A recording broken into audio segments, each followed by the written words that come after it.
Olá pessoal, tudo bem? Vamos gravando a sessão 2 aqui da parte de direito constitucional. Dessa vez nós teremos, o direito constitucional. Eles sempre mudam todo ano, tá? Esse ano a gente vai ter um pouquinho. Por quê? Os temas vão mudando, né? A OAB, por exemplo, gosta de cobrar temas sempre muito novos, muito inovadores, coisas que mudaram recentemente. E uma das situações mais inovadoras que nós temos é a respeito do superendividamento. Superendividamento, tá? Inclusive, no núcleo de prática jurídica da Faculdade de Anhanguera, o professor Bruno, ele tem um projeto junto com os acadêmicos de superendividamento. Então, alguns alunos, eu acho que ainda não é a turma de vocês, é no estágio 3 e 4, que aí é feita o atendimento dessas pessoas superendividadas, tá? E aí o exercício trouxe uma questão de superendividamento, que são casos muito comuns no Brasil, eu ouso a falar que é como se fosse uma recuperação judicial da pessoa física. Quando a pessoa jurídica quebra, vocês estudaram lá com o professor Rodrigo, provavelmente, ou estão estudando, porque geralmente vem no terceiro, quarto ano, essa parte do direito empresarial que trata sobre lei de recuperação judicial e falências, tá? Pode ser que vocês não tenham estudado, vão ter, talvez, ou estão tendo esse semestre ou no próximo, tá? Dessa questão de quando uma empresa quebra, por exemplo, eu primeiro entro com a recuperação judicial, depois eu entro com a falência. Na pessoa física eu não tinha um instituto que protegesse a pessoa física. Por quê? A recuperação judicial é uma proteção para a pessoa jurídica. Por quê, professor? Simples. Quando a pessoa jurídica ela está falindo, isso é ruim não para a pessoa jurídica só. Ela é ruim para os empregados dessa pessoa jurídica, ela é ruim para os fornecedores dessa pessoa jurídica. Por exemplo,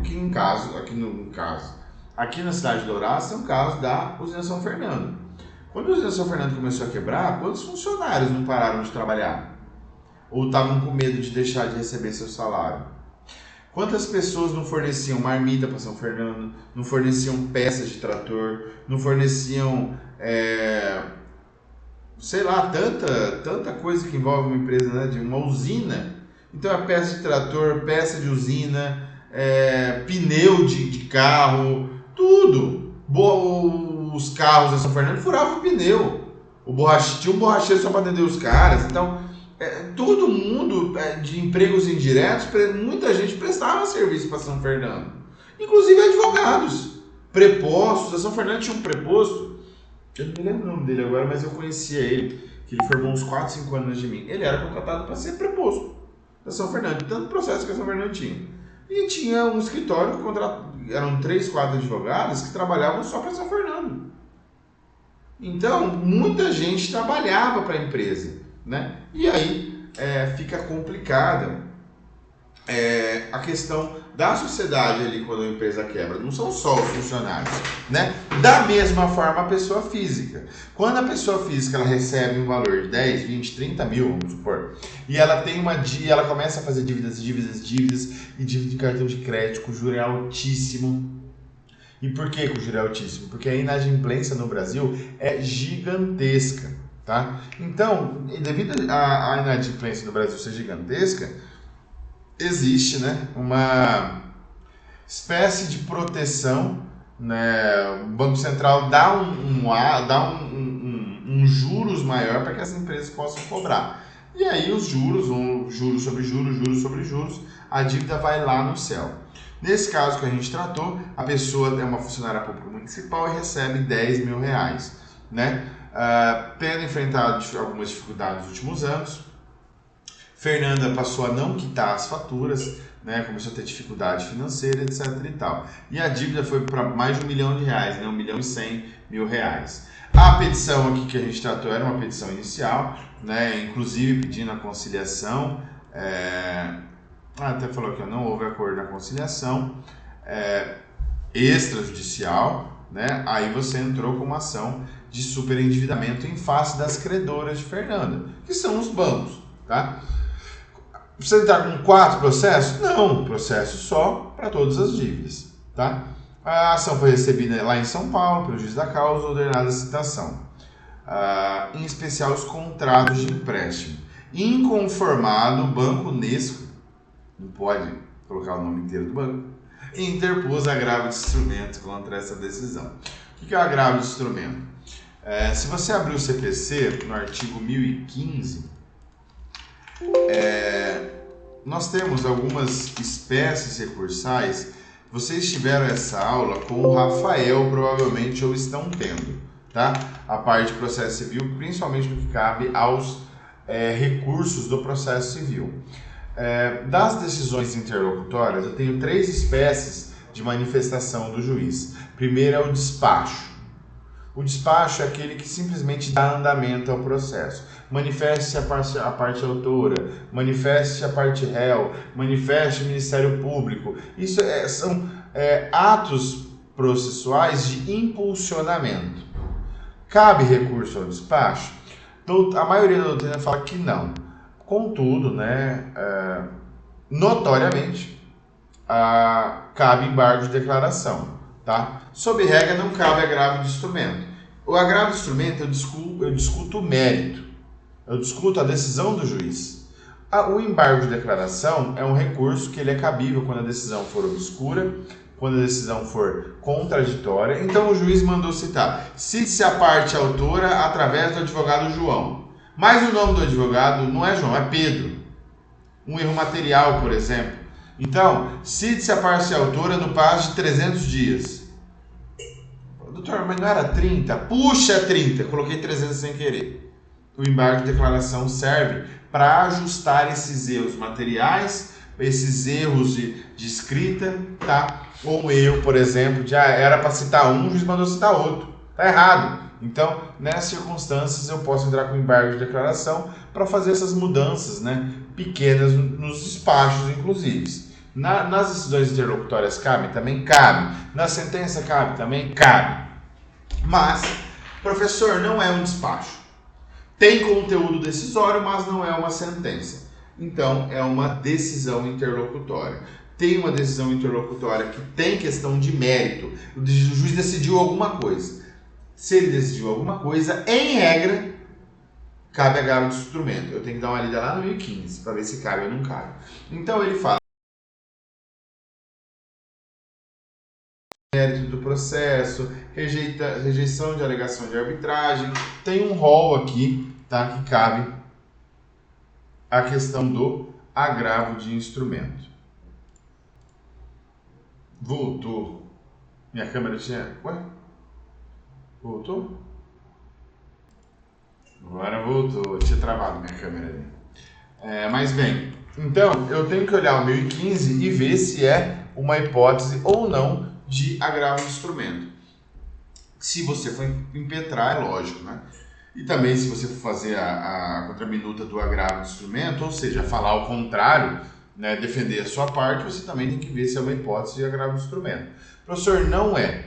Aí, esse tema pode ser discutido posteriormente na fase de sentença, tá? Teve a sentença, você vai entrar com apelação, que é uma outra hipótese de recurso e...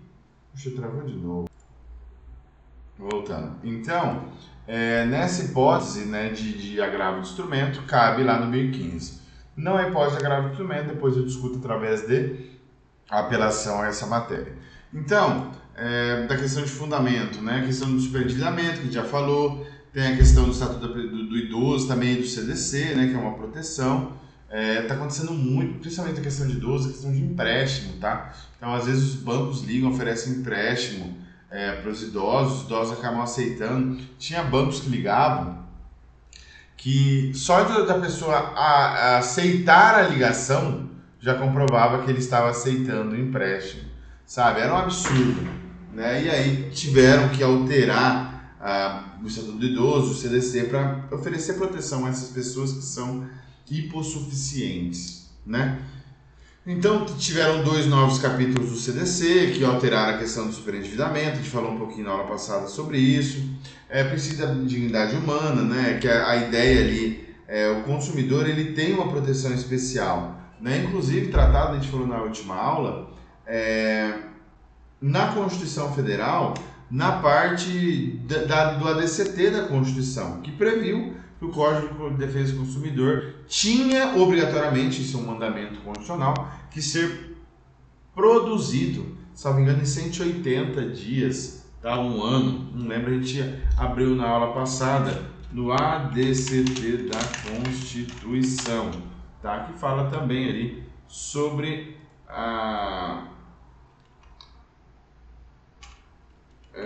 aqui o ADCT? Não está lá no final, então.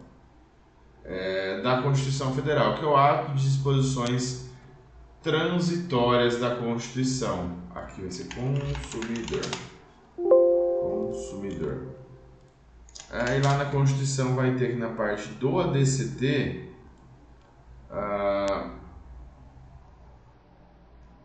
a parte do consumidor. Acho que foi, salvo engano, foi 180 dias que o ADCT obrigou a ser feito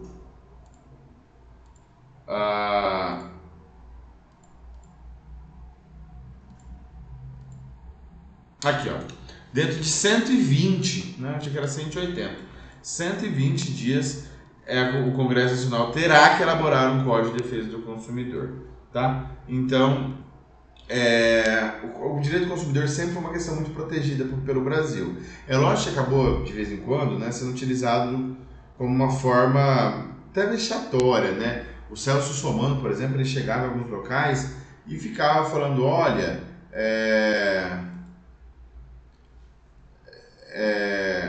nossa, eu quero levar um papel higiênico, porque o Código de Defesa do Consumidor. Então, assim, não é também, né, por exemplo, a questão do papel higiênico que estava errado, né? Quando um produto ele é parte de um todo, né, não é porque eu vou levar um papel higiênico, não, tá? Eu quero dar um gole do café, não dá, tá? Se é um produto, eu tenho que levar o produto todo. Se ele vai embalado em 10, eu tenho que levar os 10, tá? Eu não posso, se eles não são individualizáveis, né, separar um para poder levar. Mas, enfim, a ideia de proteção ao crédito ela vem prevista no Código de Defesa do Consumidor. A questão da vulnerabilidade, né, o CDC ele trata sobre a vulnerabilidade técnica do sujeito, não é só vulnerabilidade financeira, tá? Não é questão de dinheiro muitas vezes. Pode ser de dinheiro? Pode. Só que às vezes o cara é milionário e ele compra de uma empresa que é uma MEI, por exemplo, que é uma empresa pequena, microempreendedor individual, o Meirelli. E o cara é bilionário. Isso quer dizer que ele não é hipossuficiente? Não.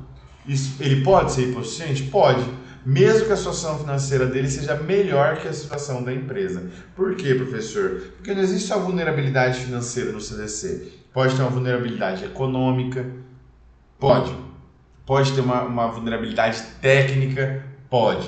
O cara não entende nada de conserto de televisão, mas ele mandou consertar a televisão dele. A empresa que conserta a televisão é minúscula. O cara é milionário, mas ele não entende nada de televisão. Quem entende é o técnico, a pessoa ali que arrumou. Ele tem uma vulnerabilidade técnica. Quem tem o dever de fazer prova dessas questões técnicas deve ser a empresa e não o sujeito, porque ele não entende nada tecnicamente daquilo. Então a vulnerabilidade ela é muito ampliada através do Código de Defesa do Consumidor. A desigualdade das relações de consumo ela é reconhecida e presumida pela Constituição Federal e pelo CDC.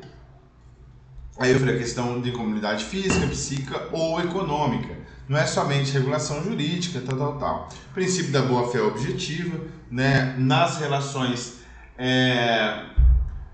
eu presumo, né, sobre regra boa-fé, nas partes de relação de consumo, tá? Um dever ético que as pessoas têm um com os outros e a boa-fé, né, lá do direito civil, ela é presumível, tá? Eu presumo a boa-fé, eu presumo que as pessoas agem de forma justa umas com as outras. Às vezes não acontece, às vezes não, mas a boa-fé ela é presumível.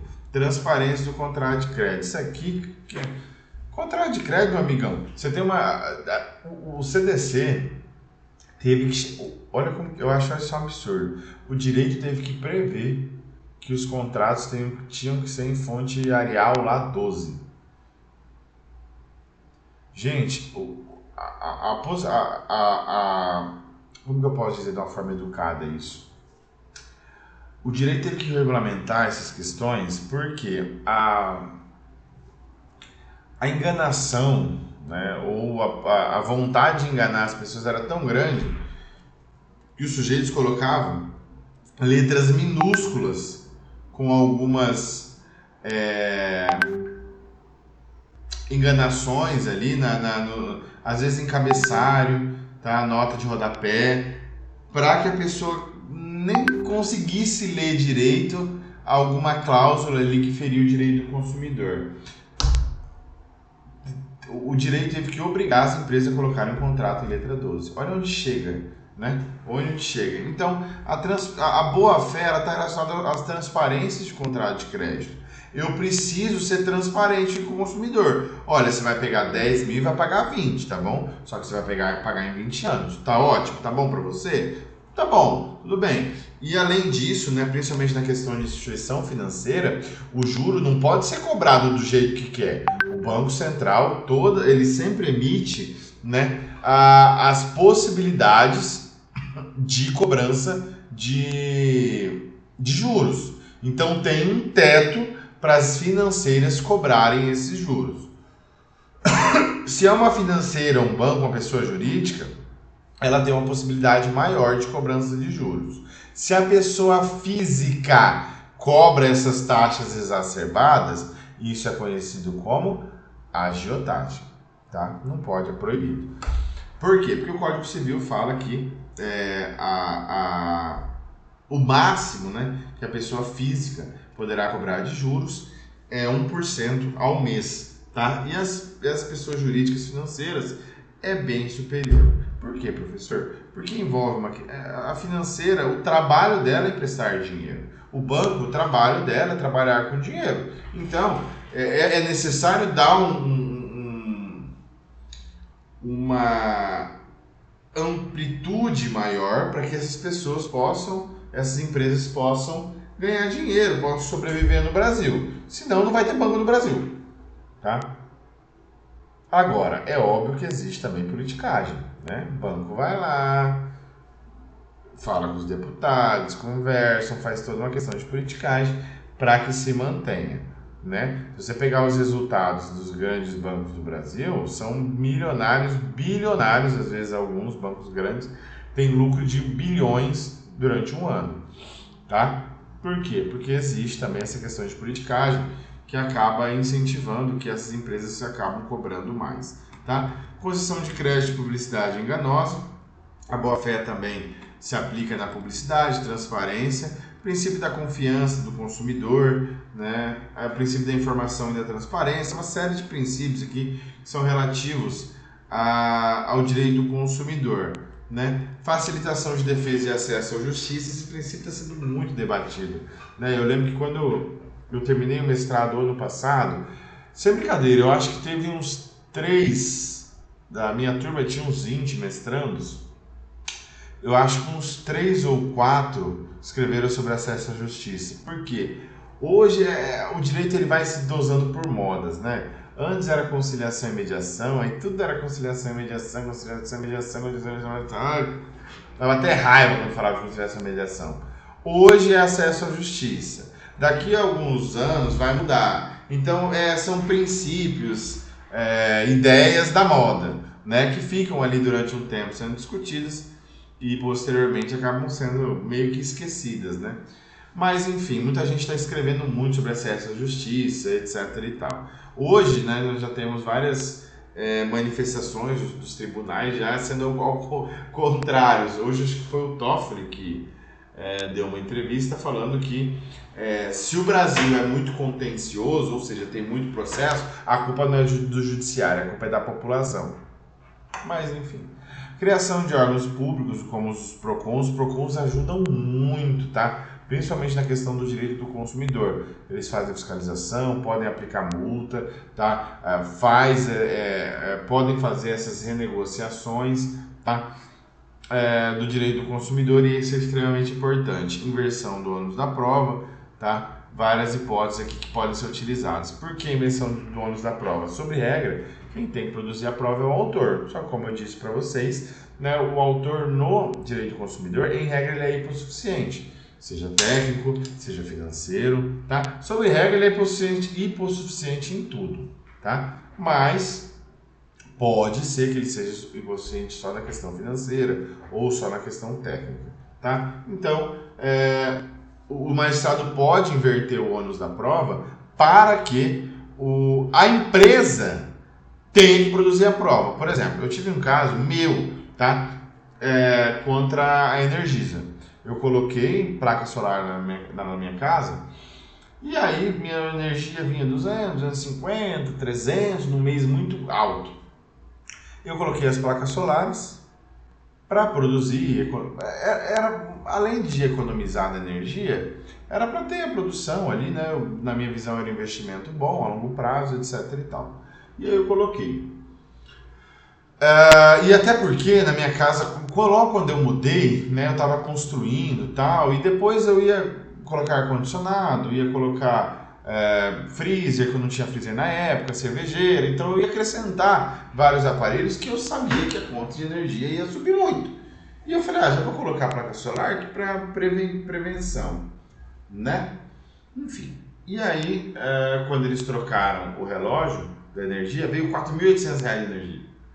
Eu falei, vocês estão loucos, não tem como vir R$ 4.800. Aí eu fiz uma reclamação administrativa na Energisa, né? E aí a Energisa não estava muito preocupado comigo não, né?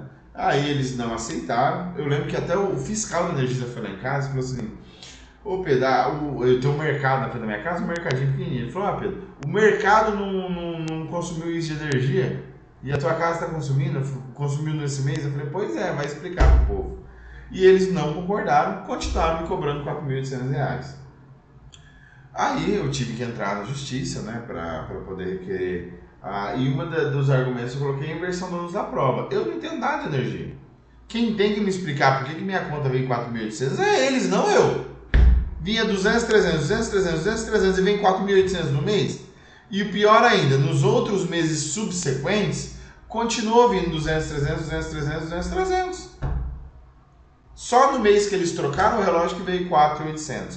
Então, claramente foi um erro do relógio e assim a juíza decidiu, tá? Inclusive, agora, recentemente eu ganhei o processo, a juíza arbitrou em R$5.000 de danos, né, morais e obrigou a que eu não pagasse mais aquela conta, né? Mas bem, é isso.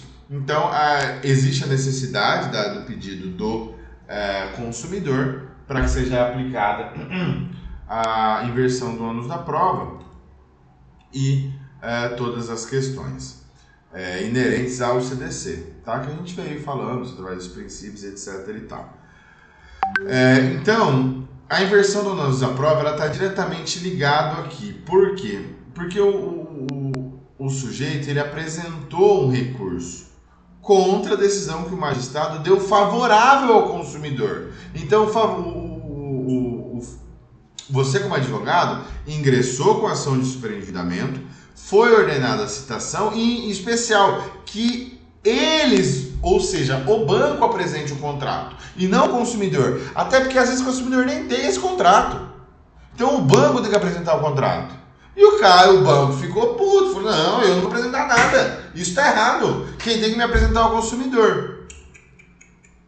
No direito do consumidor é possível a inversão do ônus da prova. E meu amigão, o juiz mandou, você tem que apresentar, acabou. E ainda mais no CDC, que existe a inversão do ônus da prova, que o banco ele é obrigado, né? Quem está tendo lucro aqui é o banco. Ele tem que ter guardado esse contrato e tem que apresentar esse contrato. E não o consumidor, que é parte hipossuficiente. Então, ele interpôs um agravo de instrumento contra a decisão, alegando que o ônus é da autora e não do banco. A gente viu, falou 200 vezes de inversão do ônus da prova, é a base daquilo que você vai contrapor o recurso do sujeito. Então, aqui é uma contraminuta, né? É um nome diferente que a gente utiliza no direito. mas é uma contraminuta contra o agravo, né? Você tem que se manifestar defendendo a decisão judicial que foi favorável a você, o banco não concordou, você tem que defender a sua parte. A sentença foi favorável a mim? Foi. Então eu vou junto com a juíza, eu vou defender a sentença da juíza. A sentença não, perdão, a decisão interlocutória. A juíza deu a decisão interlocutória que foi a favor de mim, mandando as pessoas, o banco apresentar o contrato. O banco não quer apresentar o contrato e interpôs um agravo. Eu tenho que defender a decisão judicial. Por quê? Porque ela foi favorável a mim. Nesse caso, você tem que elencar toda a questão de princípios, direito do consumidor, trazer o ônus da prova. Gente, abre o CDC e procura lá o ônus da prova, tá? A gente dá um norte para vocês, mas a gente não vai chegar em vocês e falar, a ação é essa, isso é isso, isso é isso. Por quê, pessoal? Porque a gente leva você para o caminho para que vocês já tiveram em tese direito do consumidor, já tiveram em tese CPC, já tiveram várias matérias relativas. Às vezes faltou uma parte, faltou outra matéria que vai chegar, pode até ser, mas a maioria das matérias vocês já tiveram. Você já tem base suficiente para entender, CPC, vou abrir o CPC. É CDC, vou abrir o Código de Defesa do Consumidor. Então, essa busca, a partir de agora, vai depender muito mais de vocês do que do professor, né? Vocês têm toda a parte teórica e agora a gente vai levando vocês para a prática. Mas na OAB, vocês vão ter que procurar no código. Na OAB, vocês vão ter que procurar qual é a peça. Na OAB, vocês vão ter que procurar essas questões. Então, o exercício ele incentiva isso. Ele faz, inclusive, aqui no final, alguns questionamentos que eles serão necessários para que você procure qual a peça cabível, qual o foro competente, qual a fundamentação legal, quais os fatos, faça o requerimento, data e assine. Mãos à obra é com você. A gente dá os fundamentos. A gente não pode chegar e entregar de bandeja. Por quê? Porque faz parte da formação o aluno começar a correr atrás. O aluno começar a falar, o professor falou de ônus da prova, falou de CDC. Deve ter alguma coisa no CDC de ônus da prova. Talvez a fundamentação seja isso. Entende? Então, não dá pra gente explicar, desenhar. Tem que ir lá, abrir o CDC, procurar onde está o ônus da prova, procurar qual a fundamentação. A gente falou do 1015, abre o 1015, gente. Dá uma lida lá do agravo do instrumento. Pô, eu já falei, a gente fala o artigo, explica tudo. Abre o 1015, dá uma lida do 1015 completo. Aqui vai falar tudo. O agravo do instrumento será dirigido ao tribunal competente. Nome das partes, posição. Petição de agravo do instrumento será instrumida. Tá tudo no código, nos artigos que a gente falou. O agravante poderá querer juntado de cópia. Então tá tudo explicado aqui. Tá tudo explicado no CDC. A gente não vai conseguir pegar a peça e fazer para vocês. A gente dá um norte. Fala, é por aqui. Façam isso. E aí vocês vão atrás. Dá para dar uma roubadinha, professor? Eu vou dar uma olhadinha no modelo? Não tem problema. Tá com muita dificuldade? Dá uma olhadinha no modelo. Mas, assim, minha questão, não vai colocar lá, modelo, dá uma lidinha, só para você não se perder, tá com dúvida, nunca fiz essa petição, professor. Dá uma lidinha no modelo, não tem problema, mas não vai copiar, porque senão você não vai aprender nada. Vai lá, procura no CDC, abre o código. Por que eu, por exemplo, decorei que é 1015 agravo de instrumento? Porque eu já passei por várias situações de ter que saber de agravo de instrumento, abrir o 1015, agravo de instrumento 1015, agravo de instrumento 1015. Por que eu sei que o homicídio é o 121? Porque milhares de vezes eu já abri o 121 e li. Então, conforme vocês vão pegando o código, marcando o código, isso vai fazer com que vocês aprendam cada vez mais. Quer uma dica, uma coisa que é batata? Se você quer saber se um estudante estuda pra caramba ou não, abre o vadimécum do cara. Se o vadimécum do cara é branquinho, limpinho, lisinho, não tem uma escrita, o cara estuda pouco. Se o vadimécum é riscado, surrado, mas falta pedaço do livro, esse cara estudou muito. Então, não tenha dó igual o vadimécum, escreva, pesquise. Tem vadimécum que você pega que é todo arrebentado. Isso é maravilhoso, porque ele é todo marcado. Ele é todo definido. O cara estudou pra caramba. E eu falando disso pra vocês, eu peguei algumas Eu tinha um Vadimeco antigo aqui, esse aqui é de 2019. Eu tinha um 2017 que eu tive que jogar fora, que tava só o pó. Mas, por exemplo, peguei a Constituição aqui. Ó, o meu Vadimeco era todo riscado, ó. Cadê? Aqui. Todo riscado, marcado, grifado. Ó, na outra página também já tem leituras e grifado. O grifado é muito em amarelo, escrevia nos artigos. Aqui, ó, da Constituição. Era tudo grifado, ó, com cores diferentes, etc e tal. Então, ó, na outra página já também, ó, tudo. Então, você vê que a pessoa, quando eu não dou muito, mas quando você faz prova que a pessoa utiliza, né, utiliza o código, você olha o código da pessoa, tá tudo escrito, anotado. Ó, o Código Penal, por exemplo, sempre tá tudo, eu coloco tudo escrito, né? Então, vocês vão pegando os códigos e você vê a dedicação que a pessoa teve, o estudo que a pessoa teve.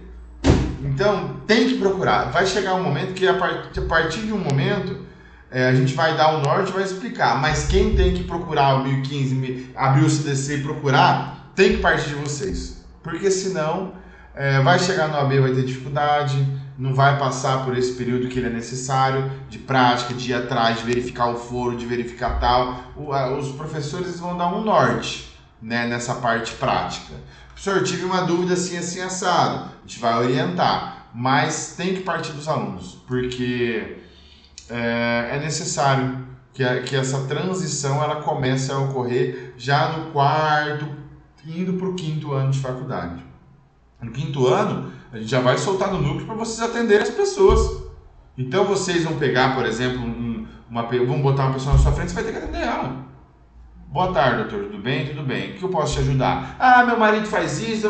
Você vai ter que já saber qual é a ação, qual é a inicial, o que você vai entrar. Você vai ter que fazer as perguntas para ela. Entendi. Faz quanto tempo que ele te deve a pensão? Ah, 3 meses. Aí na tua cabeça 3 meses já posso pedir a prisão. Ah, tudo bem. A senhora tem uma decisão judicial? Por quê? Porque para executar os alimentos eu preciso de uma decisão judicial anterior, fixando os alimentos. Então, essas questões já tem que estar na mente de vocês, que vocês já tiveram na parte teórica, do primeiro, segundo, terceiro, e estão tendo agora no quarto, e vão ter no quinto, mas da parte prática que a gente vem trabalhando com vocês, para vocês pesquisarem, para vocês irem atrás. Beleza? Qualquer dúvida, estamos à disposição. Um abraço, bons estudos.